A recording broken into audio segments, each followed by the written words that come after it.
Baada ya uvumi na maneno mengi ya kupotosha, hatimaye mkuu wa upelelezi wa makosa ya jinai polisi kanda maalum ya Dar es Salaam, kamishna msaidizi mwandamizi wa polisi Faustine Mafwele ameonekana hadharani bana, na hii ni siku kadhaa tu baada ya taarifa nyingi za uvumi kutembea kumhusu alipo huyu Mafwele, na watu wengi walikuwa wanasema mambo mengi sana kupotosha jamii. Sasa bana, unaambia kwamba Faustine Mafwele ameonekana hadharani jana tarehe 2 na amewataka polisi kata kuendeleza ushirikiano na jamii zilizopo katika kata zao, kwani kupitia ushirikiano huo kutaliwezesha jeshi la polisi kupata taarifa za uhalifu mapema kabla haujatendeka au kuchukua hatua. Nimekuambia kwamba hii ni kauli ambayo ameitoa jana tarehe 2 mwezi huu wa 3 mwaka 2026 katika bwalo la polisi kanda maalum ya Dar es Salaam lililopo barabara ya Kilwa Temeke, alipokuwa akizungumza na polisi kata ya 102 kutoka mikoa ama kata zote 102 kutoka mikoa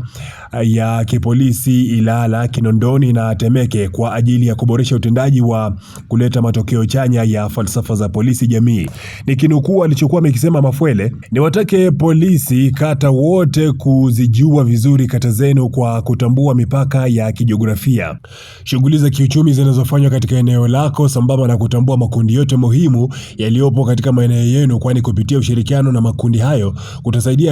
kutawasaidia polisi kupata taarifa mbalimbali ikiwemo taarifa za uhalifu ambazo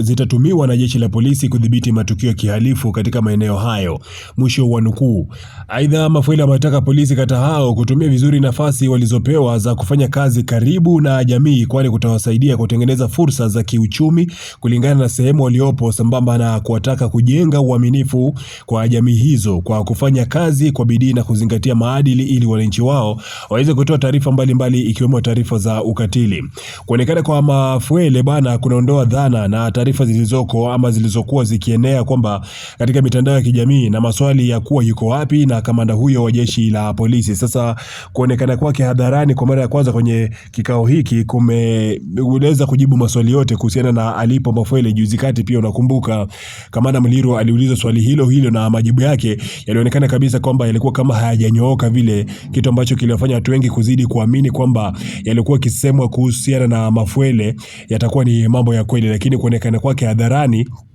pamoja na kwamba hajazungumzia chochote nje ya kazi ambayo anaifanya, kumeweza kurudisha imani kwa Watanzania na wengi ambao walikuwa wanatembeza taarifa za uongo kuhusiana na aliko Mafwele. Kumeweza kunyoosha taarifa zote na kila Mtanzania sasa hivi atajua kabisa kama Mafwele yuko sawa, yuko okay na bado anaendelea na kazi yake kama kawaida.